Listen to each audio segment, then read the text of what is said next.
Friends, DSSBയുടെ പുതിയൊരു recruitment notification വന്നിട്ടുണ്ട്. അതായത് ഡൽഹി സബോർഡിനേറ്റ് സർവീസസ് സെലക്ഷൻ ബോർഡിന്റെ പെർമനന്റ് വാക്കൻസിയാണ്. കേരളത്തിലുള്ളവർക്കും മറ്റു സ്റ്റേറ്റിലുള്ളവർക്കും ഒക്കെ ഇതിലേക്ക് അപ്ലൈ ചെയ്യാം. 2000 മുകളിൽ വാക്കൻസി ഉണ്ട്. അപ്പോൾ അത്യാവശ്യം നല്ല സാലറിയും അത്യാവശ്യം അലവൻസും കാര്യങ്ങളൊക്കെ ഉള്ള പോസ്റ്റാണ്. ഗ്രൂപ്പ് ബി, ഗ്രൂപ്പ് സി കാറ്റഗറിയുള്ള പോസ്റ്റിലേക്കാണ് വിളിച്ചിരിക്കുന്നത്. അപ്പോൾ ഇതിലേക്ക് നിങ്ങൾക്ക് വിവിധ ക്വാളിഫിക്കേഷൻ ഉള്ളവർക്ക് അപ്ലൈ ചെയ്യാൻ പറ്റും. അപ്പോൾ എങ്ങനെയാണ് അപ്ലൈ ചെയ്യേണ്ടത്, എങ്ങനെയാണ് ഇതിലേക്കുള്ള സെലക്ഷൻ തുടങ്ങിയിട്ടുള്ള കാര്യങ്ങളെല്ലാം വിശദമാക്കുന്ന വീഡിയോ ആണ്. അപ്പോൾ അപേക്ഷയൊക്കെ നൽകുമ്പോൾ ശ്രദ്ധിക്കേണ്ടതായിട്ടുള്ള കാര്യങ്ങളുണ്ട്, എല്ലാം വീഡിയോയിൽ ഉൾപ്പെടുത്തുന്നുണ്ട്. അതുകൊണ്ട് തന്നെ നിങ്ങൾ വീഡിയോ സ്കിപ്പ് ചെയ്യാതെ മുഴുവനായിട്ടും കാണുക. നിങ്ങൾക്ക് യൂസ്ഫുൾ ആണെന്ന് തോന്നുകയാണെങ്കിൽ നിങ്ങളുടെ കൂട്ടുകാരിലേക്കും അതുപോലെ തന്നെ നിങ്ങൾക്ക് അറിയുന്ന ഗ്രൂപ്പുകളിലേക്കൊക്കെ ഷെയർ ചെയ്യാവുന്നതാണ്. അതോടൊപ്പം തന്നെ വീഡിയോ ഇഷ്ടപ്പെട്ടാൽ ലൈക്ക് ചെയ്യാൻ മറക്കണ്ട. അപ്പോൾ ഇത്തരത്തിലുള്ള വീഡിയോസ് കാര്യങ്ങളൊക്കെ നിങ്ങളിലേക്ക് പെട്ടെന്ന് ലഭിക്കുന്നതിനായിട്ട് നമ്മുടെ ചാനൽ ഉടനെ തന്നെ സബ്സ്ക്രൈബ് ചെയ്തോളൂ, ബെല്ലേക്ക് എനേബിൾ ചെയ്തോളൂ. റീസെൻ്റായി ചെയ്ത വീഡിയോസും കാര്യങ്ങളൊക്കെ നമ്മുടെ ചാനലിൽ കയറിയാൽ കാണാൻ പറ്റും. ഡെയിലി നമ്മൾ ഇതിൻ്റെ ഓരോ നോട്ടിഫിക്കേഷൻ നമ്മൾ ചെയ്യുന്നുണ്ട്. വിവിധ നോട്ടിഫിക്കേഷൻ വീഡിയോസ് നമ്മൾ ഡെയിലി ചെയ്ത് വരുന്നുണ്ട്. അപ്പോൾ നേരെ നമുക്ക് എന്ത് ചെയ്യാം, ഇതിൻ്റെ ഒഫീഷ്യൽ നോട്ടിഫിക്കേഷനിലേക്ക് വരാം. ഇതാണ് ഒഫീഷ്യൽ നോട്ടിഫിക്കേഷൻ. ഈ നോട്ടിഫിക്കേഷൻ പബ്ലിഷ് ചെയ്തിരിക്കുന്ന ഡേറ്റ് നിങ്ങൾക്ക് കാണാൻ പറ്റും. ജൂലൈ 4 നോട്ടിഫിക്കേഷൻ പബ്ലിഷ് ചെയ്തിരിക്കുന്നത്. അഡ്വർടൈസ്മെന്റ് നമ്പർ കാണാം 1/2025. അപ്പോൾ ഇതിൻ്റെ ഓൺലൈൻ അപേക്ഷയുടെ സ്റ്റാർട്ടിംഗ് ഡേറ്റ് ജൂലൈ 8 മുതൽ നിങ്ങൾക്ക് ഓഗസ്റ്റ് 7 വരെ ഇതിലേക്ക് അപ്ലൈ ചെയ്യാം. അപ്പോൾ സ്റ്റാർട്ടിംഗ് ഡേറ്റ് 8/7/2025 ഓൺലൈൻ അപേക്ഷയുടെ. ക്ലോസിംഗ് ഡേറ്റ് എന്ന് പറയുന്നത് 7/8/2025. നിങ്ങൾക്ക് ഓഗസ്റ്റ് 7 വരെ ഇതിലേക്ക് അപ്ലൈ ചെയ്യാം. അപ്പോൾ ഈ പറയുന്ന NCT ഓഫ് ഡൽഹി, അതായത് നാഷണൽ ക്യാപിറ്റൽ ടെറിട്ടറി ഓഫ് ഡൽഹിയുടെ വിവിധ ഡിപ്പാർട്ട്മെൻറ്റിലേക്കും വിവിധ ഓട്ടോണമസ് ബോഡിയിലേക്കൊക്കെ ആയിട്ടാണ് വേക്കൻസികൾ വന്നിരിക്കുന്നത്. അപ്പോൾ ഏതാണ് നമുക്ക് വേക്കൻസിയും അതിൻ്റെ പോസ്റ്റ് നെയിമും ഒക്കെ കാര്യങ്ങളൊക്കെ ആദ്യം തന്നെ ചെക്ക് ചെയ്യാം. ഇനി നമുക്ക് ഇതിൻ്റെ വേക്കൻസി ടേബിൾ നോക്കാം. ഇവിടെ കാണാം നിങ്ങൾക്ക് സീരിയൽ നമ്പർ, പോസ്റ്റ് കോഡ്, അതുപോലെ name of the post, name of department ഏതായിരിക്കും നിങ്ങൾക്ക് പോസ്റ്റിംഗ്, അതുപോലെ തന്നെ ഗ്രൂപ്പ്, പിന്നെ അതുപോലെ വേക്കൻസീസ് അത് ജനറൽ, OBC, EWC എല്ലാ കാറ്റഗറി വേക്കൻസി കാര്യങ്ങളോടുണ്ട്. PWD എക്സ് സർവീസിനൊക്കെയുള്ള വേക്കൻസിയും കാണാം. അപ്പോൾ ഇതിലും കാണാം പോസ്റ്റ് കോഡ് 1/2025 മലേറിയ ഇൻസ്പെക്ടറാണ്. ഇത് മുനിസിപ്പൽ കോർപ്പറേഷൻ ഓഫ് ഡൽഹിയിലേക്കാണ്. ഇതിൽ ഗ്രൂപ്പ് ബി ആണ് വിളിച്ചിരിക്കുന്നത്. 37 വേക്കൻസിൻ്റെ റിസർവ് വേക്കൻസി കാര്യങ്ങളൊക്കെ നോക്കാം. ഇൻ കേസ് നിങ്ങളുടെ റിസർവ് വേക്കൻസി ഇല്ലെങ്കിൽ നിങ്ങൾക്ക് ജനറൽ വേക്കൻസി ഉണ്ടെങ്കിൽ ആർക്ക് വേണമെങ്കിൽ അതിലേക്ക് അപ്ലൈ ആട്ടോ. ആയുർവേദിക് ഫാർമസിസ്റ്റ് ഉണ്ട്. ഇതിൽ 8 വേക്കൻസിയാണ് ടോട്ടൽ. ഗ്രൂപ്പ് സി ആണ്. ദെൻ PGT എഞ്ചിനീയറിംഗ് ഗ്രാഫിക്സ്, ഇതൊക്കെ ടീച്ചിങ് പോസ്റ്റാണ്. Post graduate trainee in engineering graphics ആണ് വിളിച്ചിരിക്കുന്നത്. ഇതിലേക്ക് മെയിൽ കാൻഡിഡേറ്റ്സിന് അപ്ലൈ ചെയ്യാം. ഗ്രൂപ്പ് ബി ആണ്. ഫീമെയിലിന് പറ്റില്ല, ഫീമെയിലിന് വർത്തനുണ്ട്. ഇത് 4 വേക്കൻസിയാണുള്ളത്. അതുപോലെ തന്നെ PGT എഞ്ചിനീയറിംഗ് ഗ്രാഫിക്സ് ഫീമെയിൽ കാറ്റഗറിക്ക് ഉള്ളതുണ്ട് 3 വേക്കൻസി. പിന്നെ PGT ഇംഗ്ലീഷ്, ഇതൊക്കെ PGT ഒക്കെ പോസ്റ്റ് ഗ്രാജുവേറ്റ് ട്രെയിനിൻ്റെ ഒക്കെ നിങ്ങൾക്ക് ഗ്രൂപ്പ് ബി പോസ്റ്റാണ് കേട്ടോ. അതെല്ലാം ഗ്രൂപ്പ് ബി പോസ്റ്റാണ്. അപ്പോൾ അത്യാവശ്യം നല്ല സാലറി സ്കെയിലിൽ വരുന്നതാണ് കേട്ടോ അതൊക്കെ. അപ്പോൾ PGT ഇംഗ്ലീഷ് മെയിൽ കാൻഡിഡേറ്റ്സിന് 64 വേക്കൻസി. PGT ഇംഗ്ലീഷ് ഫീമെയിലിൽ വേക്കൻസി 29 ഉണ്ട്. പിന്നെ PGT സംസ്കൃത് മെയിൽ കാൻഡിഡേറ്റ്സിന് 6 വേക്കൻസി. ഫീമെയിൽ ആണെങ്കിൽ അവർക്ക് 19 വേക്കൻസി ഉണ്ട്. പിന്നെ PGT ഹോർട്ടിക്കൾച്ചർ മെയിലിൽ 1 വേക്കൻസി ഉണ്ട്. ദെൻ അഗ്രികൾച്ചർ മെയിൽ കാൻഡിഡേറ്റ്സിന് 5 വേക്കൻസി ഉണ്ട് PGT. പിന്നെ ഡൊമസ്റ്റിക് സയൻസ് ടീച്ചറിൽ 26 വേക്കൻസി ഉണ്ട്. പിന്നെ വരുന്നത് അസിസ്റ്റൻ്റ്, പോസ്റ്റ് കോഡ് വരുന്നത് 12/25. അപ്പോൾ ഇതിലേക്ക് നിങ്ങൾക്ക് അസിസ്റ്റൻ്റായിട്ട് വിവിധ ഡിപ്പാർട്ട്മെൻറ്റാണ് കാണാം. Operation theatre, CTC, neuro surgery, അങ്ങനെ ഈ പറയുന്ന വിവിധ മേഖലയിലായിട്ട് ബന്ധപ്പെട്ടാണ്. ഹെൽത്ത് ആൻഡ് ഫാമിലി വെൽഫെയർ ഡിപ്പാർട്ട്മെൻറ്റാണ്. ഗ്രൂപ്പ് സി ആണ്. 120 വേക്കൻസി അതിലുണ്ട്. പിന്നെ നിങ്ങൾക്ക് 13/25 നിങ്ങൾക്ക് ടെക്നീഷ്യനാണ്. ഇതുപോലെ ഓപ്പറേഷൻ തിയേറ്റർ, CTS, അതുപോലെ തന്നെ ന്യൂറോ സർജറി, ഗ്യാസ്ട്രോ സർജറി എന്ന് പറഞ്ഞിട്ട് വിവിധ മേഖലയിലാണ്. അത് ഈ പറയുന്ന സെയിം ഡിപ്പാർട്ട്മെൻറ്റാണ്. ഗ്രൂപ്പ് സി ആണ്. 70 വേക്കൻസിയാണ്. അടുത്ത ഇവിടെ ഫാർമസിസ്റ്റ് ആണ്. ആയുർവേദ, നിങ്ങൾക്ക് ഇതിൽ 19 വേക്കൻസി ഉണ്ട്. ഗ്രൂപ്പ് സി ആണ്. അടുത്തത് നിങ്ങൾക്ക് ഏറ്റവും കൂടുതൽ വേക്കൻസിയിലൂടെ കാണാം. വാർഡൻ മെയിൽ കാൻഡിഡേറ്റ്സ് മാത്രം അപ്ലൈ ചെയ്യാൻ പറ്റും. പ്രിസണിലേക്കാണ്, അത് ജയിലിലേക്കാണ്. ജയിൽ വാർഡനായിട്ട് വിളിച്ചിരിക്കുന്നത്.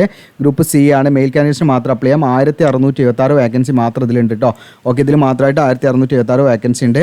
അപ്പോൾ ഏറ്റവും കൂടുതൽ വേക്കൻസി ഉണ്ട്. അപ്പോൾ ഇതിലേക്ക് നിങ്ങൾക്ക് ജസ്റ്റ് +2 കഴിഞ്ഞവർക്ക് ഇതിലേക്ക് അപ്ലൈ ചെയ്യാം. +2 നിങ്ങൾക്ക് എനി സ്ട്രീം, അതായത് ഹ്യൂമാനിറ്റീസ്, കോമേഴ്സ്, ഒരു സയൻസ് ഏതായാലും കുഴപ്പമില്ല. ജസ്റ്റ് +2 പാസ്സായവർക്ക് ഇതിലേക്ക് അപ്ലൈ ചെയ്യാൻ പറ്റും. നിങ്ങൾക്ക് ഈ പറയുന്ന വാർഡൻ എന്ന് പറയുന്ന പോസ്റ്റിലേക്ക് കേട്ടോ. ഓക്കെ, വേറെ യാതൊരുവിധ ക്വാളിഫിക്കേഷൻ എക്സ്പീരിയൻസ് ഒന്നും വേണ്ട. ഏറ്റവും കൂടുതൽ വേക്കൻസി ഉണ്ട്. പിന്നെ ലബോറട്ടറി ടെക്നീഷ്യൻ ആണ്. ഇത് ഡൽഹി ജയിൽ ബോർഡിലേക്കാണ് വിളിച്ചിരിക്കുന്നത്. 30 വേക്കൻസി ഉണ്ട്. പിന്നെ സീനിയർ സയൻറ്റിഫിക് അസിസ്റ്റൻറ്റ് കെമിസ്ട്രി ഉണ്ട്. ഈ ഡ്രഗ്സ് കൺട്രോൾ ഡിപ്പാർട്ട്മെൻറ്റിലേക്കാണ് 1 വേക്കൻസിയാണ്. അതൊരു വേക്കൻസി റിസർവ് വേക്കൻസിയാണ്. പിന്നെ അതുപോലെ തന്നെ സീനിയർ സയൻറ്റിഫിക് അസിസ്റ്റൻറ്റ് മൈക്രോബയോളജി വിളിച്ചിട്ടുണ്ട്. അത് 1 വേക്കൻസിയാണുള്ളത്. അങ്ങനെ ആകെ മൊത്തം 2119 വേക്കൻസിയാണ് നിലവിൽ വിളിച്ചിരിക്കുന്നത്. അപ്പോൾ ഈ പറയുന്ന മെയിനായിട്ട് അത്യാവശ്യം നല്ല വേക്കൻസി ഉള്ളത് ഈ പറയുന്ന വാർഡൻ എന്ന് പറയുന്ന പോസ്റ്റിലേക്കാണ്. മെയിൽ കാൻഡിഡേറ്റ്സ് മാത്രമേ ഇതിലേക്ക് അപ്ലൈ ചെയ്യാൻ പറ്റുള്ളൂ കേട്ടോ. ഓക്കെ, ജസ്റ്റ് +2 മതി. അപ്പോൾ അതിൻ്റെ ഡീറ്റെയിൽ ആയിട്ടുള്ള കാര്യങ്ങളിലേക്ക് നമുക്ക് പോകാം. ഇതിൻ്റെ എഡ്യൂക്കേഷൻ ക്വാളിഫിക്കേഷൻ ആദ്യം നമ്മൾ നോക്കുന്നത് ഏറ്റവും കൂടുതൽ വേക്കൻസി ഉള്ള ആ പോസ്റ്റിൻ്റെ തന്നെയാണ്. കൂടുതൽ ആളുകളും അതായിരിക്കും ഫോക്കസ് ചെയ്യുന്നത്. അതുകൊണ്ടാണ് ആദ്യം നമ്മളത് നോക്കുന്നത്. ബാക്കി അത് കഴിഞ്ഞിട്ട് നമ്മൾ എല്ലാ വേക്കൻസിയും നമ്മൾ എന്ത് ചെയ്യും, ചെക്ക് ചെയ്യും കേട്ടോ. എല്ലാത്തിൻ്റെയും എഡ്യൂക്കേഷൻ ക്വാളിഫിക്കേഷൻ കാര്യങ്ങൾ ഡീറ്റെയിൽ ആയിട്ട് പറയും. അപ്പോൾ നിങ്ങൾക്ക് ഇവിടെ കാണാം ഇതിൻ്റെ പോസ്റ്റ് കോഡ് വരുന്നത് 15/2025 ആണ്. വാർഡൻ എന്ന് പറയുന്ന പോസ്റ്റിലേക്ക് മെയിൽ കാൻഡിഡേറ്റ്സിനാണ് അപ്ലൈ ചെയ്യാൻ പറ്റുക. ഡൽഹി പ്രിസൺസ് ആണ് ഡിപ്പാർട്ട്മെൻറ്റ് വരുന്നത്. അപ്പോൾ ഇതിലേക്ക് നിങ്ങൾക്ക് അപേക്ഷ നൽകാനുള്ള ക്വാളിഫിക്കേഷൻ എന്ന് പറയുന്നത് +2 പഠിച്ചിരിക്കുക എന്നുള്ള +2 പാസ്സായിരിക്കുക എന്നുള്ളതാണ്. ജസ്റ്റ് നിങ്ങൾ +2 പാസ്സായവർക്ക് ഇതിലേക്ക് അപ്ലൈ ചെയ്യാം. +2 humanities or commerce or science അല്ലെങ്കിൽ അതിന് തുല്യമായിട്ടുള്ള ക്വാളിഫിക്കേഷൻ ഉള്ളവർക്ക് ഇതിലേക്ക് അപ്ലൈ ചെയ്യാവുന്നതാണ്. അപ്പോൾ ഇതിലേക്ക് അപ്ലൈ ചെയ്യുമ്പോൾ ശ്രദ്ധിക്കേണ്ട ഒരു കാര്യം എന്ന് വെച്ചാൽ, അതായത് ഈ പറയുന്ന വാർഡൻ എന്ന് പറയുന്ന പോസ്റ്റിലേക്ക് അപ്ലൈ ചെയ്യുകയാണെങ്കിൽ ഈ പറയുന്ന വാർഡൻ എന്ന് പറയുന്ന പോസ്റ്റിലേക്ക് അപ്ലൈ ചെയ്യുകയാണെങ്കിൽ മാത്രം നിങ്ങൾക്ക് ഫിസിക്കൽ സ്റ്റാൻഡേർഡ് മസ്റ്റായിട്ടും ഈ പറഞ്ഞിരിക്കുന്ന രീതിയിൽ നിങ്ങൾക്ക് ഫിസിക്കൽ സ്റ്റാൻഡേർഡ് ഉണ്ടായിരിക്കണം. അതുപോലെ ഫിസിക്കൽ എഫിഷ്യൻസി ടെസ്റ്റും ഉണ്ടായിരിക്കും. ബാക്കി പോസ്റ്റിലേക്കൊന്നും ഇല്ല കേട്ടോ. അപ്പം പ്രത്യേകം ശ്രദ്ധിക്കുക. ഓരോ പോസ്റ്റ് വൈസ് ആയിട്ടുള്ള ഡീറ്റെയിൽ ആണ് ഞാൻ പറയുന്നത്. ഫസ്റ്റ് ഞാൻ ഇപ്പോൾ പറയുന്നത് ഈ പറയുന്ന വാർഡൻ എന്ന് പറയുന്ന പോസ്റ്റിൻ്റെ കാര്യമാണ്. അപ്പോൾ ഓരോന്നിനും ഓരോ രീതിയിലുള്ള ക്വാളിഫിക്കേഷൻ കാര്യങ്ങളാണ്. അപ്പോൾ ഇത് കഴിഞ്ഞിട്ട് ബാക്കിയുള്ള പോസ്റ്റിൻ്റെ കാര്യങ്ങളും പറയാം. അപ്പോൾ ജയിൽ വാർഡറായിട്ട് നിങ്ങൾക്ക് അപ്ലൈ ചെയ്യാൻ താല്പര്യമുണ്ടെങ്കിൽ, ഈ പറയുന്ന വാർഡറായിട്ട് നിങ്ങൾക്ക് അപ്ലൈ ചെയ്യാൻ താല്പര്യമുണ്ടെങ്കിൽ ഇതിലേക്ക് നിങ്ങൾക്ക് +2 ആണ് യോഗ്യത വേണ്ട. എഡ്യൂക്കേഷൻ ക്വാളിഫിക്കേഷൻ +2 ആണ്. ഇതിന് അടുത്തത് രണ്ടാമത്തെ കണ്ടീഷൻ എന്ന് പറയുന്നത് ഫിസിക്കൽ മെഷർമെൻ്റ് ആണ്. ഫിസിക്കൽ മെഷർമെൻറ്റ് എന്ന് പറഞ്ഞാൽ ഹൈറ്റ് 170 സെൻറ്റിമീറ്റർ ഹൈറ്റ് ഉണ്ടായിരിക്കണം. മിനിമം ഹൈറ്റ് 170 സെൻറ്റിമീറ്റർ ഉണ്ടായിരിക്കണം. അതോടൊപ്പം തന്നെ ST കാൻഡിഡേറ്റ്സ് ഒക്കെ ആണെങ്കിൽ അവർക്ക് 5 സെൻറ്റിമീറ്റർ റിലാക്സേഷൻ ഉണ്ട്. അവർക്ക് 165 സെൻറ്റിമീറ്റർ ഉള്ളവർക്കും ST കാൻഡിഡേറ്റ്സിന് അപ്ലൈ ചെയ്യാവുന്നതാണ്. ഇനി ചെസ്റ്റ് നോർമൽ കണ്ടീഷനിൽ ഈ പറയുന്ന 81 സെൻറ്റിമീറ്റർ ഉണ്ടായിരിക്കണം മിനിമം എന്നുള്ളതാണ്. 81 to 85 സെൻറ്റിമീറ്റർ ആണ് പറയുന്നത്. മിനിമം 81 സെൻറ്റിമീറ്റർ ഉണ്ടായിരിക്കണം നോർമൽ കണ്ടീഷനിൽ. എക്സ്പാൻഷൻ 5 സെൻറ്റിമീറ്റർ എക്സ്പാൻഷൻ ഉണ്ടായിരിക്കണം. ഇനി ചെസ്റ്റും ST കാൻഡിഡേറ്റ്സ് ആണെങ്കിൽ അവർക്ക് 5 സെൻറ്റിമീറ്റർ റിലാക്സേഷൻ കൊടുക്കുന്നുണ്ട്. അപ്പോൾ എക്സ്പാൻഷൻ എന്ത് ചെയ്യണം, എന്തായാലും 5 സെൻറ്റിമീറ്റർ ഉണ്ടായിരിക്കണം. ഓക്കെ, അപ്പം ജസ്റ്റ് എത്രയാണോ ഇനി 81 കൂടുതൽ ചെസ്റ്റ് ആണെന്ന് പറഞ്ഞിട്ടും കാര്യമില്ല. നിങ്ങൾക്ക് എക്സ്പാൻഷന് മിനിമം 5 സെൻറ്റിമീറ്റർ ഉണ്ടായിരിക്കണം എന്നുള്ള കണ്ടീഷനാണ് കേട്ടോ. ഓക്കെ, ഇനി മെഡിക്കൽ സ്റ്റാൻഡേർഡിൽ നിങ്ങൾക്ക് വിഷൻ 6/6 വിത്തൗട്ട് ഗ്ലാസ് ആണ് പറയുന്നത്. ബോത്തായി 2 കണ്ണിന് നിങ്ങൾക്ക് 6/6 എന്ന് പറയുന്നത് നോർമൽ വിഷനാണ്. ആ 6/6 ഉണ്ടായിരിക്കണം. നിങ്ങൾക്ക് വിത്തൗട്ട് ഗ്ലാസ് ആണ് കേട്ടോ. ഗ്ലാസ് യൂസ് ചെയ്യുന്നവർക്ക് ഇതിലേക്ക് അപ്ലൈ ചെയ്യാൻ പറ്റില്ല എന്ന് പ്രത്യേകം ശ്രദ്ധിക്കുക. വിത്തൗട്ട് ഗ്ലാസ്സിൽ നിങ്ങൾക്ക് 6/6 ഉണ്ടായിരിക്കണം. കളർ ബ്ലൈൻഡ്നെസ്സോ കാര്യങ്ങളൊന്നും ഉണ്ടാക്കാൻ പാടില്ല. പിന്നെ നിങ്ങൾക്ക് നോഗ്നി, അതുപോലെ ഫ്ലാറ്റ് ഫീറ്റ്, അതുപോലെ വാരിക്കോസ് അങ്ങനെയുള്ള മറ്റു സ്കിൻ ഡൈ അങ്ങനെയുള്ളവർക്കൊന്നും ഇതിലേക്ക് അപ്ലൈ ചെയ്യാൻ പറ്റില്ല കേട്ടോ. അതായത് അവർ മെൻ്റലി ആൻഡ് ഫിസിക്കലി അത്യാവശ്യം നല്ല രീതിയിൽ ഫിറ്റ് ആയിരിക്കണം. മറ്റു ഡിഫക്റ്റോ കാര്യങ്ങളൊന്നും ഉണ്ടാകാൻ പാടില്ല എന്നുള്ളതാണ്. ഇനി നിങ്ങൾക്ക് ഫിസിക്കൽ സ്റ്റാൻഡേർഡ് ഓക്കെ ആണെങ്കിൽ നിങ്ങൾക്ക് ഇതിൻ്റെ സെലക്ഷൻ്റെ ഭാഗമായിട്ട് ഫിസിക്കൽ എൻഡ്യൂറൻസ് ടെസ്റ്റ്, അതായത് ഫിസിക്കൽ ഫിറ്റ്നസ് ടെസ്റ്റ് ഉണ്ടായിരിക്കും. അപ്പോൾ അതിൽ നിങ്ങൾക്ക് 1600 മീറ്റർ നിങ്ങൾക്ക് ഓടാനുണ്ടാവും. 6 മിനിറ്റ് കൊണ്ട് നിങ്ങൾ ഓടിയെത്തണം. 1600 മീറ്റർ നിങ്ങൾ 6 മിനിറ്റ് കൊണ്ട് ഓടിയെത്തണം എന്നുള്ളതാണ് ഫസ്റ്റ് ടാസ്ക് വരുന്നത്. അത് നിങ്ങൾ ക്വാളിഫൈ ചെയ്താൽ നിങ്ങൾക്ക് മറ്റ് ടെസ്റ്റുകളുണ്ട്. അതായത് 13 ഫീറ്റ് ലോങ് ജമ്പാണ് പിന്നെ വരുന്നത്. അതിന് നിങ്ങൾക്ക് 3 ചാൻസ് ഉണ്ടാവും. എന്നാൽ ഈ ഫസ്റ്റ് ഇവൻ്റ് ആയിട്ടുള്ള 1600 മീറ്റർ ഓട്ടത്തിന് നിങ്ങൾക്ക് ഒരൊറ്റ ചാൻസേ കിട്ടുള്ളൂ. അതിൽ ഔട്ടായ നിങ്ങൾ ഔട്ടാണ്, പിന്നെ ചാൻസ് ഉണ്ടാവില്ല. എന്നാൽ നിങ്ങൾക്ക് 13 ഫീറ്റ് ലോങ് ജമ്പാണ് നിങ്ങൾ ട്രൈ ചെയ്യുന്നതെങ്കിൽ നിങ്ങൾക്ക് അത് കഴിഞ്ഞിട്ട് ഓട്ടം കഴിഞ്ഞിട്ട് ലോങ് ജമ്പ് 3 ചാൻസ് കിട്ടും. 3 ചാൻസിൽ ഏതെങ്കിലും ഒന്ന് നിങ്ങൾ ക്വാളിഫൈ ചെയ്താൽ മതി. അതുപോലെ തന്നെ 3 ഫീറ്റ് 9 ഇഞ്ച് ഹൈ ജമ്പ് ഉണ്ടായിരിക്കും. അത് നിങ്ങൾ 3 ചാൻസ് ഉണ്ടായിരിക്കും. ആ 3 ചാൻസിൽ ഏതെങ്കിലും ഒന്ന് നിങ്ങൾ എന്തെങ്കിലും ക്വാളിഫൈ ചെയ്താൽ മതി കേട്ടോ.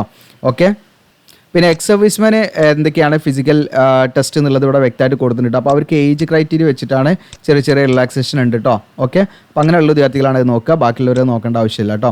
അപ്പോൾ ഇത്രയാണ് ഈ പറയുന്ന വാർഡർ എന്ന് പറയുന്ന പോസ്റ്റിലേക്ക്. യാതൊരു എക്സ്പീരിയൻസ് ഒന്നും വേണ്ട, ഫ്രഷേഴ്സിന് അപ്ലൈ ചെയ്യാം. 21,700 മുതൽ 59,200 ഇതിൻ്റെ പേ സ്കെയിൽ വരുന്നത്. മിനിമം ഏജ് 18, മാക്സിമം 27 വയസ്സ് വരെ ഇതിലേക്ക് അപ്ലൈ ചെയ്യാൻ പറ്റും. അപ്പോൾ SC ST കാൻഡിഡേറ്റ്സ് ആണെങ്കിൽ അവർക്ക് ഈ പറയുന്ന 5 വർഷം ഏജ് റിലാക്സേഷൻ ഉണ്ടായിരിക്കും. 32 വയസ്സിൽ അപ്ലൈ ചെയ്യാം. ഓക്കെ, അപ്പോൾ ഈ പറയുന്ന മിനിമം 18, മാക്സിമം 27. അപ്പോൾ OBCക്ക് റിലാക്സേഷൻ ഉണ്ടോ എന്നുള്ളത് ഞാൻ വീഡിയോയിൽ പറയാം, നിങ്ങൾ സ്കിപ്പ് ചെയ്യണ്ട. ഓക്കെ, കാരണം അതിൻ്റെ കറക്റ്റായിട്ടുള്ള ഗവൺമെൻറ് ഓർഡർ വെച്ചിട്ട് ഇതിൽ പറയുന്നുണ്ട് നമുക്ക് റിലാക്സേഷൻ കിട്ടുമോ എന്നുള്ള കാര്യങ്ങൾ കേട്ടോ. ഓക്കെ, അപ്പോൾ അതന്നെ വെച്ചിട്ട് ഞാൻ പറഞ്ഞുതരാം. അപ്പോൾ 18 to 27 ഏജ് ലിമിറ്റ് വരുന്നത്. മിനിമം 18, മാക്സിമം 27 വയസ്സ് വരെ അപ്ലൈ ചെയ്യാം. SC ST ആണെങ്കിൽ നിങ്ങൾക്ക് 32 വയസ്സ് വരെ അപ്ലൈ ചെയ്യാം. ഇനി നമുക്കിതിൻ്റെ ഫസ്റ്റ് പോസ്റ്റ് മുതൽ ഓരോന്ന് ഓർഡറിൽ തന്നെ പറഞ്ഞുതരാം. അപ്പോൾ ഈ പറയുന്ന വാർഡൻ എന്ന് പറയുന്ന പോസ്റ്റിലേക്ക് നിങ്ങൾ അപ്ലൈ ചെയ്യുകയാണെങ്കിൽ നിങ്ങൾക്ക് ആ പറയുന്ന +2 അതുപോലെ തന്നെ പറഞ്ഞിരിക്കുന്ന ഫിസിക്കൽ സ്റ്റാൻഡേർഡും ഉണ്ടായിരിക്കണം. പിന്നെ ഇതിൻ്റെ സെലക്ഷൻ്റെ ഭാഗമായിട്ട് ഫിസിക്കൽ എഫിഷ്യൻസി ടെസ്റ്റ് ഉണ്ടായിരിക്കും. അത് ക്വാളിഫൈ ചെയ്യണമെന്നുള്ളൂ. ഓക്കെ, അപ്പോൾ നമ്മൾ ഈ നോട്ടിഫിക്കേഷനിൽ ഓർഡർ പ്രകാരം ഇനി ബാക്കിയുള്ള പോസ്റ്റിൻ്റെയൊക്കെ ക്വാളിഫിക്കേഷനും ഏജ് ലിമിറ്റ് കാര്യങ്ങളൊക്കെയാണ് ഇനി പറയാൻ പോകുന്നത്. അപ്പോൾ 1/25 ഫസ്റ്റ് പോസ്റ്റ് മലേറിയ ഇൻസ്പെക്ടറാണ്.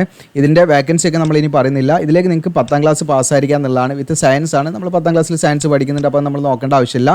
അതോടൊപ്പം തന്നെ നിങ്ങൾക്ക് സാനിറ്ററി ഇൻസ്പെക്ടർ ഡിപ്ലോമയോ അല്ലെങ്കിൽ മലേറിയ ഇൻസ്പെക്ടർ കോഴ്സോ നിങ്ങൾ ചെയ്തിരിക്കണം. +3 ഇയർ എക്സ്പീരിയൻസ് ഉണ്ടായിരിക്കണം മൊസ്കിറ്റോ കൺട്രോൾ ഫീൽഡുമായി ബന്ധപ്പെട്ട്.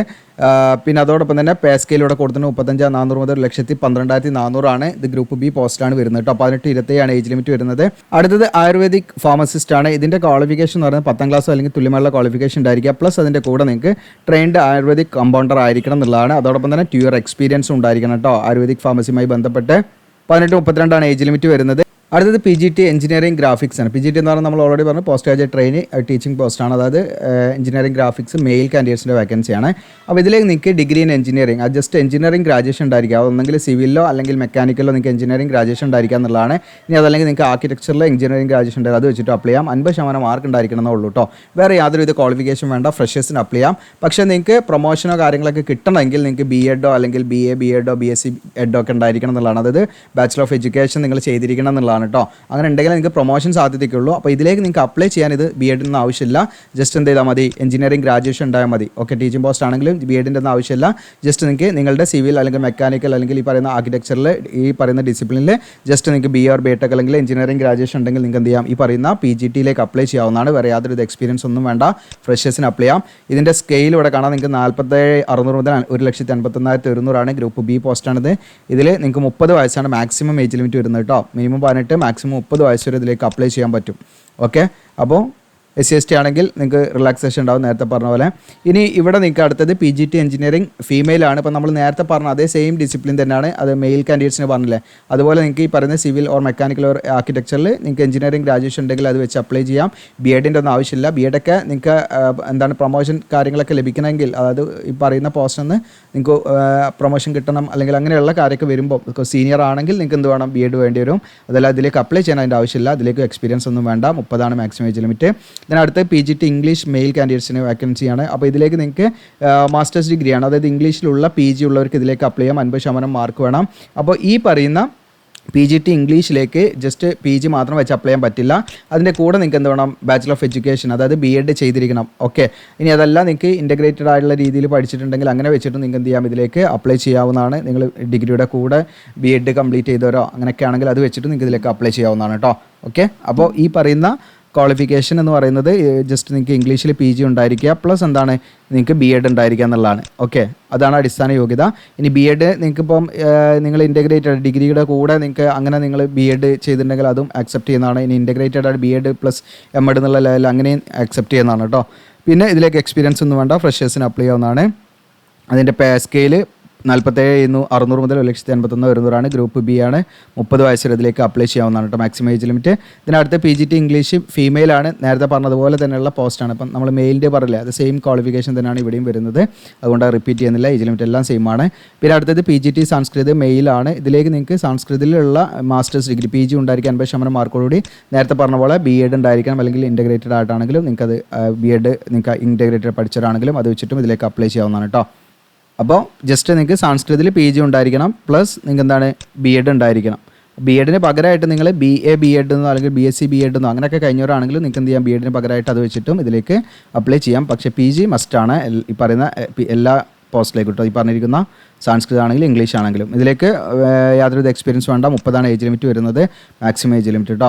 ഇനി അടുത്തത് സംസ്കൃതി ഫീമെയിൽ ആണ്. നേരത്തെ നമ്മൾ പറഞ്ഞ മെയിലിൻ്റെ അതേ ക്വാളിഫിക്കേഷൻ തന്നെയാണ്, വേറെ മാറ്റമൊന്നുമില്ല. ഓക്കെ, 30 ഏജ് ലിമിറ്റ് വരുന്നത്.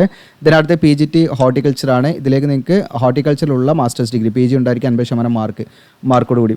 ഓക്കെ, പ്ലസ് അതിൻ്റെ കൂടെ നിങ്ങൾക്ക് എന്ത് വേണം, BEd വേണം. ഇനി BEd ഇനി ഈ പറഞ്ഞ രീതിയിൽ BA BEd BSc BEd കഴിഞ്ഞാണെങ്കിൽ BEdന് തുല്യമായിട്ട് പരിഗണിക്കുന്നുണ്ട്. അത് വെച്ചിട്ട് നിങ്ങൾക്ക് അപ്ലൈ ചെയ്യാം. ഇനി ഇൻ്റഗ്രേറ്റഡ് BEd പ്ലസ് MD ലെവലിൽ നിങ്ങൾ ചെയ്തവരാണെങ്കിൽ അത് വെച്ചിട്ട് നിങ്ങൾക്ക് എന്ത് ചെയ്യാം, BEdന് പകരമായിട്ട് അപ്ലൈ ചെയ്യാം. ഓക്കെ, അപ്പോൾ PG നിർബന്ധമാണ്. ഇതിലേക്ക് ഫ്രഷേഴ്സിന് അപ്ലൈ ചെയ്യാം. 30 വയസ്സ് വരെ മാക്സിമം ഏജ് ലിമിറ്റ്. പേ സ്കെയിലൊക്കെ നമ്മൾ ഓൾറെഡി പറഞ്ഞാണ്. PGT അഗ്രികൾച്ചർ മെയിലാണ്. അപ്പോൾ നമ്മൾ അഗ്രികൾച്ചർ മെയിലിലേക്ക് നിങ്ങൾക്ക് അഗ്രികൾച്ചറിൽ മാസ്റ്റേഴ്സ് ഡിഗ്രി PG ഉണ്ടായിരിക്കും. 50% മാർക്കോടുകൂടി. അതിൻ്റെ കൂടെ നിങ്ങൾക്ക് ഒന്നെങ്കിൽ BEd ഉണ്ടായിരിക്കും, അല്ലെങ്കിൽ BEdന് തുല്യമായിട്ടുള്ള രീതിയിൽ പറയുന്ന BA BEd അല്ലെങ്കിൽ BSc BEd ഇനി ഇൻ്റഗ്രേറ്റഡ് ആയിട്ടോ അങ്ങനെ പഠിച്ചവരാണെങ്കിൽ അത് വെച്ചിട്ട് അപ്ലൈ ചെയ്യാം. എക്സ്പീരിയൻസ് ഉണ്ടോ, ഫ്രഷേഴ്സിന് അപ്ലൈ ചെയ്യാം. 30 ഏജ് ലിമിറ്റ്. പിന്നെ ഡൊമസ്റ്റിക് സയൻസ് ടീച്ചറാണ് അടുത്ത് വരുന്നത്. ഇതിലേക്ക് നിങ്ങൾക്ക് ഡിഗ്രി മതി, അതായത് ഡൊമസ്റ്റിക് സയൻസിലുള്ള ഡിഗ്രി അതല്ലെങ്കിൽ ഹോം സയൻസിലുള്ള ഡിഗ്രിയാണ് പറയുന്നത്. പ്ലസ് അതിൻ്റെ കൂടെ നിങ്ങൾക്ക് ഈ പറയുന്ന BEd ഉണ്ടായിരിക്കണം. ഡൊമസ്റ്റിക് സയൻസിലോ അല്ലെങ്കിൽ ഹോം സയൻസിലുള്ള ഡിഗ്രി BEd ഉണ്ടായിരിക്കണം. അങ്ങനെ അത് വെച്ചിട്ട് നിങ്ങൾക്ക് ഇതിലേക്ക് അപ്ലൈ ചെയ്യാൻ പറ്റും. അപ്പോൾ ജസ്റ്റ് നിങ്ങൾക്ക് ഡൊമസ്റ്റിക് സയൻസ് അല്ലെങ്കിൽ ഹോം സയൻസിലുള്ള ഗ്രാജുവേഷൻ പ്ലസ് അതിൻ്റെ കൂടെ ഡൊമസ്റ്റിക് സയൻസ് അല്ലെങ്കിൽ ഹോം സയൻസിലുള്ള BEd ഉള്ളവർക്ക് ഇതിലേക്ക് അപ്ലൈ ചെയ്യാം. എക്സ്പീരിയൻസ് വേണ്ട, ഫ്രഷേഴ്സിന് അപ്ലൈ ചെയ്യാം. 30 ഏജ് ലിമിറ്റ് വരുന്നത്. പേ സ്കെയിൽ ഇവിടെ 44,900 മുതൽ 1,42,400 ഗ്രൂപ്പ് B പോസ്റ്റാണ്. ഇതിനടുത്തത് അസിസ്റ്റൻ്റ് ആണ്. അസിസ്റ്റൻ്റ് എന്ന് പറയുന്ന പോസ്റ്റ് വിവിധ ഡിപ്പാർട്ട്മെൻറ്റിലായിട്ടാണ്. അപ്പോൾ അതിൻ്റെത് നിങ്ങൾക്കൂടെ കാണാം. 10ാം ക്ലാസ് പാസ്സായിരിക്കുക, അതല്ലെങ്കിൽ ഇനി +2 കഴിഞ്ഞവരാണെങ്കിലും ഇതിലേക്ക് അപ്ലൈ ചെയ്യാവുന്നതാണ് കേട്ടോ. ഓക്കെ, അപ്പോൾ നിങ്ങൾക്ക് 10ാം ക്ലാസ് ഉണ്ടെങ്കിൽ അപ്ലൈ ചെയ്യാം, ഇനി +2 ഉണ്ടെങ്കിൽ അപ്ലൈ ചെയ്യാം. പ്രത്യേകമായിട്ട് ശ്രദ്ധിക്കേണ്ടത് ഇത് സയൻസ് ആണ് പറയുന്നത്. ഇപ്പം നമുക്ക് 10ാം 10ാം ക്ലാസ്സിൽ നമ്മൾ സയൻസ് പഠിക്കുന്നുണ്ട്. അപ്പോൾ അത് വെച്ചിട്ട് നിങ്ങൾക്ക് ഇതിലേക്ക് അപ്ലൈ ചെയ്യാം. ഇനി +2 നിങ്ങൾക്ക് സയൻസ് എടുത്താൽ അത് വെച്ചിട്ട് നിങ്ങൾക്ക് ഇതിലേക്ക് അപ്ലൈ ചെയ്യാവുന്നതാണ്. അപ്പോൾ ഇവിടെ നിങ്ങൾക്ക് എക്സ്പീരിയൻസ് ഒന്നും വേണ്ട, ഫ്രഷേഴ്സിന് അപ്ലൈ ചെയ്യാം. പക്ഷേ ഇവിടെ ഓപ്പറേഷൻ റൂം അസിസ്റ്റൻറ്റ് കോഴ്സ് നിങ്ങൾ ചെയ്തിരിക്കണം. അതാണ് ഇതിൻ്റെ കൂടെ വേണ്ടത്. ഓക്കെ, 10ാം ക്ലാസ് ഓർ +2 നിങ്ങളെ ക്വാളിഫിക്കേഷൻ ഓക്കെയാണ്. പക്ഷേങ്കിലും നിങ്ങൾക്ക് അതിൻ്റെ കൂടെ ഓപ്പറേഷൻ റൂം ആ ഒരു കോഴ്സ് ചെയ്തിരിക്കണം. 18-27 ഏജ് ലിമിറ്റ് വരുന്നത്. പേ സ്കെയിലൂടെ കാണാം നിങ്ങൾക്ക്. അടുത്തത് ടെക്നീഷ്യനാണ്. വിവിധ വേക്കൻസികളുണ്ട്. അതിലും ഇവിടെ നിങ്ങൾക്ക് 10ാം ക്ലാസ് അല്ലെങ്കിൽ നേരത്തെ പറഞ്ഞ പോലെ +2 ഇതിലേതെങ്കിലും ഒരു ക്വാളിഫിക്കേഷൻ ഉണ്ടായിരിക്കും. 10ാം ക്ലാസ് വെച്ചിട്ട് അപ്ലൈ ചെയ്യാം, +2 വെച്ചിട്ട് അപ്ലൈ ചെയ്യാം. ഇത് സയൻസ് നമ്മൾ പഠിച്ചിരിക്കണം എന്നുള്ള കണ്ടീഷനേ ഉള്ളൂ. അതോടൊപ്പം തന്നെ നിങ്ങൾക്ക് ഇതിലേക്ക് ഓപ്പറേഷൻ റൂം അസിസ്റ്റൻറ്റ് കോഴ്സ് എടുത്തിരിക്കണം. പ്ലസ് എന്താണ്, നിങ്ങൾക്ക് എക്സ്പീരിയൻസും വേണം. ഈ പറയുന്ന പോസ്റ്റിലേക്ക് നിങ്ങൾക്ക് എക്സ്പീരിയൻസ് വേണം. 5 വർഷത്തെ എക്സ്പീരിയൻസ് വേണം കേട്ടോ. ഓപ്പറേഷൻ തിയേറ്റർ അസിസ്റ്റൻ്റ് ആയിട്ടോ അല്ലെങ്കിൽ അങ്ങനെ ഏതെങ്കിലും പറയുന്ന മേഖലയുമായി ബന്ധപ്പെട്ടുള്ള ഒരു എക്സ്പീരിയൻസ് ഉണ്ടായിരിക്കണം. അതുപോലെ ഇതിൻ്റെ ഏജ് ലിമിറ്റ് 18-27 ഏജ് ലിമിറ്റ് വരുന്നത്. അടുത്തത് ഫാർമസിസ്റ്റ് ആണ്, ആയുർവേദ. ഇതിലേക്കുള്ള ക്വാളിഫിക്കേഷൻ 10ാം ക്ലാസ് ആണെങ്കിൽ തുല്യമായ ക്വാളിഫിക്കേഷൻ പ്ലസ് അതിൻ്റെ കൂടെ നിങ്ങൾക്ക് ട്രെയിനിങ് ഇൻ അപ്വേർഡ് ഓർ നിൽക്കണം. ബേസിക് അക്കാദമിക് കോഴ്സ് നിങ്ങൾ ചെയ്തിരിക്കണം. With not less than 2 years ആണ്. അത് 2 വർഷത്തിൽ കുറയാത്ത രീതിയിലുള്ള ഈ ഒരു കോഴ്സ് നിങ്ങൾ ട്രെയിനിങ് കോഴ്സ് നിങ്ങൾ ചെയ്തിരിക്കണം എന്നുള്ളതാണ്. യാതൊരു എക്സ്പീരിയൻസ് വേണ്ട, ഫ്രഷേഴ്സിന് അപ്ലൈ ചെയ്യാം. ഓക്കെ, ദെൻ ഇത് നമ്മൾ ഓൾറെഡി പറഞ്ഞു, വാട്ടർ നമ്മൾ ഓൾറെഡി പറഞ്ഞു, അതുകൊണ്ടാണ് അത് പറയാത്തത്. ഇനി താഴോട്ട് സ്ക്രോൾ ഡൗൺ ചെയ്താൽ എനിക്കിവിടെ കാണാം അടുത്ത പോസ്റ്റ് വരുന്നത് ലബോറട്ടറി ടെക്നീഷ്യനാണ്. ഇതിലേക്ക് നിങ്ങൾക്ക് സയൻസിലുള്ള ഡിഗ്രിയാണ് പറയുന്നത്. ഓക്കെ, അതായത് ജസ്റ്റ് കെമിസ്ട്രി നിങ്ങളൊരു സബ്ജക്റ്റായിട്ട് പഠിച്ച് ഉള്ളൊരു ഗ്രാജുവേഷൻ ഉണ്ടെങ്കിൽ അത് വെച്ച് അപ്ലൈ ചെയ്യാം. പക്ഷേ 2 വർഷത്തെ എക്സ്പീരിയൻസ് വേണം കേട്ടോ. കെമിക്കൽ ലബോറട്ടറിയുമായി ബന്ധപ്പെട്ട് നിങ്ങൾക്ക് 2 വർഷത്തെ എക്സ്പീരിയൻസ് വേണം. 18-27 ഏജ് ലിമിറ്റ് വരുന്നത്. അടുത്ത സയൻറ്റിഫിക് അസിസ്റ്റൻറ്റ് കെമിസ്ട്രിയാണ്. ഇതിലേക്ക് നിങ്ങൾക്ക് അപ്ലൈ ചെയ്യാനുള്ള ക്വാളിഫിക്കേഷൻ PG ആണ്. കെമിസ്ട്രിയിലോ ഫാർമസിയിലോ ബയോകെമിസ്ട്രിയിലോ ഉള്ള PG ഉണ്ടായിരിക്കുക. വിത്ത് 1 year എക്സ്പീരിയൻസ് വേണം. ഈ പറയുന്ന കെമിക്കൽ അനാലിസിസ് ഓഫ് ഡ്രഗ്സുമായി ബന്ധപ്പെട്ട ഒരു എക്സ്പീരിയൻസ് ഉണ്ടായിരിക്കണം കേട്ടോ.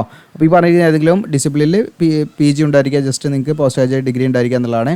ഇനി അതല്ലെങ്കിൽ ഡിഗ്രി വെച്ചിട്ട് അപ്ലൈ ചെയ്യാം. ജസ്റ്റ് ഫാർമസിയിലോ അല്ലെങ്കിൽ സയൻസ് ഈ പറയുന്ന കെമിസ്ട്രി, ബോട്ടണി, സുവോളജി നിങ്ങൾ ഓരോരോ സബ്ജക്റ്റായിട്ട് 3 സബ്ജക്റ്റും പഠിച്ചിരിക്കണം ഡിഗ്രി ലെവലിൽ. അങ്ങനെ ഡിഗ്രി കഴിഞ്ഞവർക്കോ അതല്ലെങ്കിൽ നിങ്ങൾക്ക് ഫാർമസിയിൽ ഡിഗ്രി കഴിഞ്ഞവർക്കോ അതിലേക്ക് അപ്ലൈ ചെയ്യാം. പക്ഷേ അവർക്ക് 3 years എക്സ്പീരിയൻസ് ഉണ്ടായിരിക്കണം.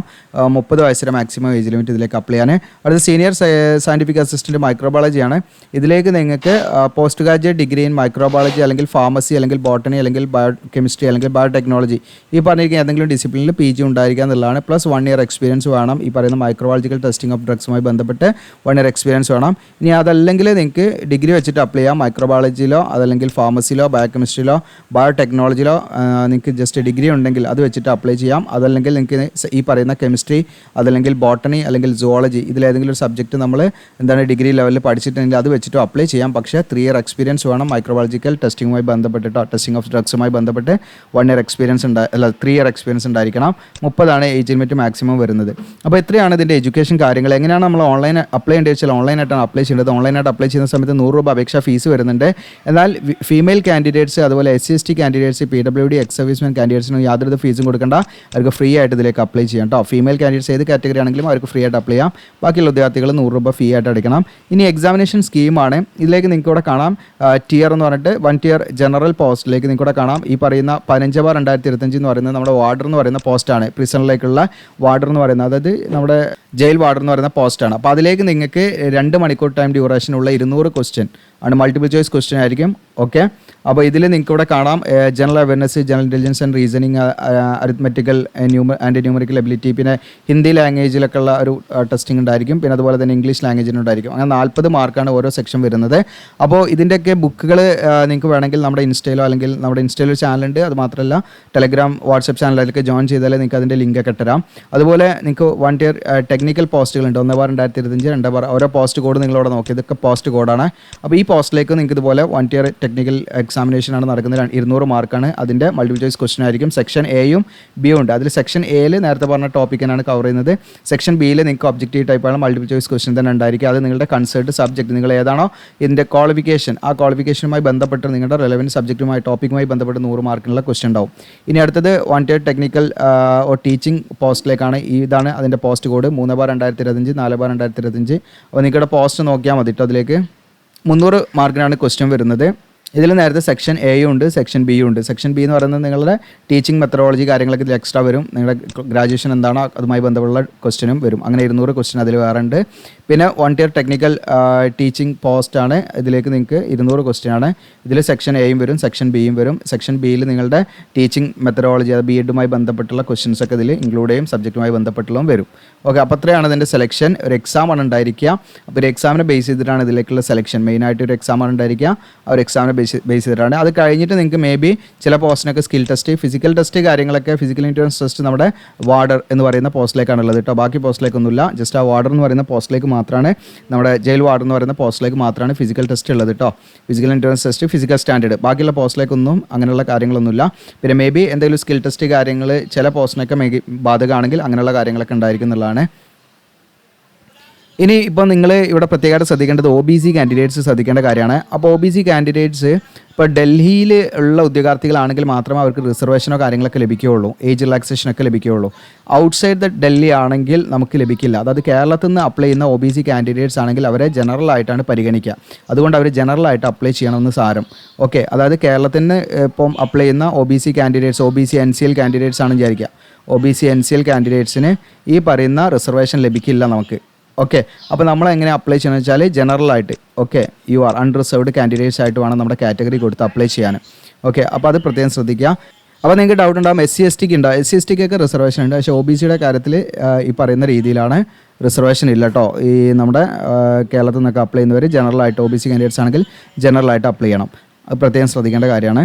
അപ്പോൾ ഇനി ഇതിൻ്റെ എക്സാമിനേഷൻ സെൻറ്ററൊക്കെ നമുക്ക് ഡൽഹിയിൽ തന്നെ പോകേണ്ടി വരും എക്സാം എഴുതാൻ. പിന്നെ അത് കൂടുതൽ മറ്റെന്തെങ്കിലുമൊക്കെ അപേക്ഷ വന്നാൽ അവരെന്തെങ്കിലും മാറ്റങ്ങൾ തരുമെന്ന് അറിയില്ല. ജസ്റ്റ് നമ്മളെ ഡൽഹിയിലൊക്കെ പോയിട്ട് എക്സാം എഴുതാൻ താല്പര്യം ഉണ്ടാവും എന്നുള്ളവരൊക്കെ ഇതിലേക്ക് അപ്ലൈ ചെയ്യാം കേട്ടോ. പിന്നെ നമ്മൾ മനസ്സിലാക്കേണ്ട കാര്യം എന്ന് വെച്ചാൽ എങ്ങനെയാണ് അപ്ലൈ ചെയ്യേണ്ടതെന്നുള്ളതാണ്. അപ്പോൾ അപ്ലൈ ചെയ്യാനായിട്ട് നമ്മുടെ വീഡിയോയുടെ ഡിസ്ക്രിപ്ഷനിൽ ഞാൻ അപ്ലൈ ചെയ്യുന്ന ലിങ്ക് കൊടുക്കും. അതിൽ നിങ്ങൾ ക്ലിക്ക് ചെയ്യുമ്പോൾ നമ്മുടെ വെബ്സൈറ്റിലാണ് GRC Legoland. ജസ്റ്റ് ഗൂഗിൾ നിങ്ങൾ സെർച്ച് ചെയ്താൽ മതി, GRC Legoland. നമ്മുടെ വെബ്സൈറ്റിൻ്റെ ഹോം പേജ് കയറുക. ഹോം പേജ് കയറി ഇവിടെ നിങ്ങൾക്ക് കാണാം ലേറ്റസ്റ്റ് ജോബ്സ് തന്നെ ഇവിടെ കാണാം, അല്ലെങ്കിൽ സെൻട്രൽ ഗവൺമെൻറ് ജോബ്സ് തന്നെ ഇവിടെ കാണാം. സെൻട്രൽ ഗവൺമെൻറ് ജോബ്സിലൂടെ കാണാം DSSB jail warder and other post recruitment 2025. ഇതാണ് ടൈറ്റിൽ നെയിം. നോക്കിയാൽ മതി നിങ്ങൾ. ഇതിവിടെ കണ്ടില്ലെങ്കിൽ ഇതിന് താഴെ ഇവിടെ എവിടെയെങ്കിലും ഉണ്ടാവും. ഇത് ഇവിടെയും കണ്ടില്ലെങ്കിൽ റീഡ് മോർ എന്നുള്ള ക്ലിക്ക് ചെയ്യുക. കാരണം നമ്മൾ പുതിയ പോസ്റ്റുകൾ ആഡ് ചെയ്യുമ്പോൾ താഴോട്ട് പോകും കേട്ടോ. അപ്പോൾ നിങ്ങൾക്ക് ഇതൊന്ന് ജസ്റ്റ് ഫൈൻഡ് ഔട്ട് ചെയ്തെടുക്കാൻ വളരെ ഈസിയാണ്. ഇവിടെ റീഡ് മോർ എന്നുള്ള ക്ലിക്ക് ചെയ്താൽ പേജ് വൈസ് ഓപ്പൺ ആയി വരും. ഇനി അതല്ലെങ്കിൽ നിങ്ങൾക്ക് DSSB എന്ന് ജസ്റ്റ് നമ്മുടെ ഈ സെർച്ച് ബാർ കോളുണ്ടല്ലോ, ഇതിൽ ജസ്റ്റ് സെർച്ച് ചെയ്താൽ നിങ്ങൾക്ക് പെട്ടെന്ന് എടുക്കാൻ പറ്റും. അപ്പോൾ DSSB ജയിൽ വാർഡർ എന്നുള്ളതിൽ ജസ്റ്റ് നമ്മൾ ക്ലിക്ക് ചെയ്യുന്നു. നമ്മുടെ പോസ്റ്റ് ഓപ്പൺ ആയി വരികയാണ്. പോസ്റ്റ് ഓപ്പൺ ആകുന്ന സമയത്ത് നമ്മുടെ സോഷ്യൽ മീഡിയ ഐക്കൺസ് കാര്യങ്ങളുണ്ട്, അല്ലെങ്കിൽ നിങ്ങൾക്ക് ഫോളോ ചെയ്യാം. അപ്പോൾ അതിലൂടെ നിങ്ങൾക്ക് വേണ്ട ബുക്കുകളുടെ ലിങ്കുകളൊക്കെ അതിലേക്ക് ഞാൻ ഇടാം. താഴെ സ്ക്രോൾ ഡൗൺ ചെയ്യാൻ നിങ്ങൾ ഡീറ്റെയിൽസ് ഒക്കെ ഇതിൽ കൊടുത്തിട്ടുണ്ട്. താഴെ സ്ക്രോൾ ഡൗൺ ചെയ്യുമ്പോൾ നിങ്ങൾക്ക് ഇമ്പോർട്ടൻറ്റ് ലിങ്ക്സിൻ്റെ ഒരു ടാബ് തന്നെ നിങ്ങൾക്ക് തന്നിട്ടുണ്ട്. ഇവിടെ കാണാം നിങ്ങൾക്ക് നോട്ടിഫിക്കേഷൻ, അതുപോലെ നോട്ടിഫിക്കേഷൻ ഇവിടെ നിന്ന് ഡൗൺലോഡ് ചെയ്യാം. ആപ്ലിക്കേഷൻ ഫോം എന്നുള്ളത് കാണാം, ഇവിടെ ക്ലിക്ക് ചെയ്യാം. അപ്ലിക്കേഷൻ ഫോം നമ്മൾ ഓപ്പൺ ആക്കുന്നു. അപ്ലിക്കേഷൻ ഫോം നമ്മൾ ഓപ്പൺ ആക്കുമ്പോൾ നിങ്ങൾക്ക് ഇവിടെ കാണാം ഈ പറയുന്ന ഡൽഹി സബോർഡിനേറ്റ് സർവീസ് സെലക്ഷൻ ബോർഡിൻ്റെ റിക്രൂട്ട്മെൻറ്റ് പോർട്ടലാണിത്. ഇവിടെ OARS എന്നാണ് അത് പറയുന്നത്. അതായത് ഓൺലൈൻ അപ്ലിക്കേഷൻ രജിസ്ട്രേഷൻ സിസ്റ്റം എന്നാണ് അത് അറിയപ്പെടുന്നത്. ഇവിടെ നിങ്ങൾക്ക് കാണാൻ പറ്റൊരു ലോഗോ ഒക്കെ OARS എന്ന് പറയുന്നത്, ഓൺലൈൻ അപ്ലിക്കേഷൻ രജിസ്ട്രേഷൻ സിസ്റ്റം. അപ്പോൾ ഇതുവരെ നിങ്ങൾ ഓൺലൈൻ അപ്ലിക്കേഷൻ രജിസ്ട്രേഷൻ സിസ്റ്റത്തിൽ, അതായത് ഡൽഹി സബോർഡിനേറ്റ് സർവീസസ് സെലക്ഷൻ ബോർഡിൻ്റെ ഈ OARSൽ രജിസ്റ്റർ ചെയ്തിട്ടില്ലെങ്കിൽ നമ്മൾ ആദ്യം ചെയ്യേണ്ടത് എന്തിനാണെന്ന് വെച്ചാൽ നിങ്ങൾക്ക് ഇവിടെ കാണാം click here for new registration എന്നുള്ള ബട്ടൺ കാണാം. അതിൽ ക്ലിക്ക് ചെയ്ത് നമ്മൾ രജിസ്റ്റർ ചെയ്യണം. ഓക്കെ, ഇപ്പോൾ നമ്മൾ പറഞ്ഞ വാക്കൻസി കാര്യങ്ങൾ, കറണ്ട് വാക്കൻസീസ് ഒക്കെ നിങ്ങൾക്ക് ഇവിടെ കാണാൻ പറ്റും കേട്ടോ, നിലവിൽ വന്നിരിക്കുന്ന. അപ്പോൾ അവിടെ ഓൾറെഡി നമ്മൾ ഇതിൽ മുൻപ് എപ്പോഴും രജിസ്റ്റർ ചെയ്തിട്ടുണ്ടെങ്കിൽ ക്ലിക്ക് ടു സൈനിങ് എന്ന് കൊടുത്തിട്ട് നിങ്ങൾക്ക് സൈനിങ് ചെയ്യാൻ പറ്റും. അപ്പോൾ ആദ്യമായിട്ട് വരുന്നവരാണെങ്കിൽ ക്ലിക്ക് ഫോർ ന്യൂ രജിസ്ട്രേഷൻ എന്നുള്ള ക്ലിക്ക് ചെയ്യണം. അപ്പോൾ അതിൽ ക്ലിക്ക് ചെയ്യാം. നമ്മൾ അതിൽ ക്ലിക്ക് ചെയ്യുന്ന സമയത്ത് കുറച്ച് ഇൻസ്ട്രക്ഷൻ കാര്യങ്ങളൊക്കെ ഉണ്ട്, അതൊക്കെ നിങ്ങൾ വായിച്ച് നോക്കണം. വായിച്ച് നോക്കിയതിന് ശേഷം ഓക്കെ, എനിക്കിവിടെ പോപ്പ് മെസ്സേജ് വന്നത് ഞാൻ ഓൾറെഡി യൂസ് ചെയ്യുന്ന മെയിൽ ID ഇതിലെന്താണ് യൂസ് ചെയ്തിട്ടുണ്ട്, ഓൾറെഡി രജിസ്റ്റർ ചെയ്തുകൊണ്ടാണ് ഇങ്ങനെ കാണിക്കുന്നത് കേട്ടോ. ഓക്കെ, അപ്പോൾ എനിക്ക് ബാക്കി കാര്യങ്ങൾ നിങ്ങൾ ജസ്റ്റ് ഇതൊക്കെ ഫില്ല് ചെയ്ത് അങ്ങനെ പോവുക. അപ്പോൾ ഇതിൻ്റെ ഓൺലൈൻ ഫോം ഫില്ലിംഗ് വീഡിയോ ചെയ്യണമെങ്കിൽ നിങ്ങൾ കമൻറ്റായിട്ട് രേഖപ്പെടുത്തുക. പിന്നെ നമ്മളുടെ സർവീസ് ഉണ്ട്, നിങ്ങൾക്ക് ഇത് അവിടെ ഏറ്റവും കാണാം, കോൺടാക്ട് ഓൺലൈൻ ആപ്ലിക്കേഷൻ ടീം. ഇതിൽ വാട്സപ്പ് നമ്പറാണ്, ക്ലിക്ക് ചെയ്താൽ അല്ലെങ്കിൽ വീഡിയോയുടെ ഡിസ്ക്രിപ്ഷനിൽ വാട്സപ്പ് നമ്പർ ഉണ്ട്, അതിൽ കണക്ട് ചെയ്ത് വെച്ചാൽ സർവീസ് ചാർജോട് കൂടി നിങ്ങളുടെ ഡാറ്റാസ് നമ്മുടെ വാട്സപ്പിലൂടെ അയച്ചു തന്നാൽ നമ്മൾ ഓൺലൈനായിട്ട് ചെയ്തു തരും. നമുക്ക് ഡാറ്റാൻ്റെ ടീമുണ്ട്, അവർ ചെയ്തു തരും. അപ്പോൾ നിങ്ങൾ മെസ്സേജ് അയച്ചു നോക്കുക. അപ്പോൾ അവർ തിരക്കിനനുസരിച്ചായിരിക്കും റിപ്ലൈ ഒക്കെ തരുന്നത് കേട്ടോ. അപ്പോൾ നിങ്ങൾ അയച്ചു നോക്കാം. നിങ്ങൾക്ക് വീട്ടിലിരുന്നാൽ മതി. നിങ്ങളുടെ കാര്യങ്ങളൊക്കെ പ്രോപ്പറായിട്ട് ഇതാക്കി കിടത്താൽ തീർച്ചയായിട്ടും പ്രോപ്പറായിട്ട് അപ്ലൈ ചെയ്യാൻ പറ്റും. അപ്പോൾ ഓൺലൈൻ ഫോം ഫില്ലിംഗ് വീഡിയോ ചെയ്യണമെങ്കിൽ നിങ്ങൾ കമൻറ്റായിട്ട് രേഖപ്പെടുത്തുക. കൂടുതൽ കമൻറ്റ് ഉണ്ടെങ്കിൽ നമ്മളിതിൻ്റെ ഓൺലൈൻ ഫോം ഫില്ലിംഗ് വീഡിയോ ചെയ്യാവുന്നതാണ്. എങ്ങനെ രജിസ്റ്റർ ചെയ്യണം, എങ്ങനെ അപ്ലൈ ചെയ്യണം തുടങ്ങിയ കാര്യങ്ങളൊക്കെ ഇതിൽ പ്രോപ്പറായിട്ട് ഡെമോ രീതിയിൽ നമ്മൾ വീഡിയോ ചെയ്യാം കേട്ടോ. നിങ്ങൾ കമൻറ്റ് ചെയ്യണം, കമൻറ്റ് ചെയ്യണമെങ്കിലേ ചെയ്യുള്ളൂ കേട്ടോ. പിന്നെ വേറൊരു സ്കീം എന്താണെന്ന് വെച്ചാൽ നമ്മുടെ ഒരു ജോബ് അപ്ഡേറ്റ്സ് കമ്മ്യൂണിറ്റി ഉണ്ട്, അതിൽ വേണമെങ്കിൽ ജോയിൻ ചെയ്യാൻ നിങ്ങൾക്ക് ജോബ് അപ്ഡേറ്റ്സ് കമ്മ്യൂണിറ്റിയിൽ. അപ്പോൾ അതിലേക്ക് ഇനി ഞാൻ ഓൺലൈൻ ഫോം ഫില്ലിംഗ് വീഡിയോ ഒക്കെ ഇടണമെന്ന് വിചാരിക്കുന്നുണ്ട്. അപ്പം നിങ്ങളുടെ അഭിപ്രായങ്ങളൊക്കെ ഒന്ന് കമൻറ്റായിട്ട് രേഖപ്പെടുത്തുക. Thank you.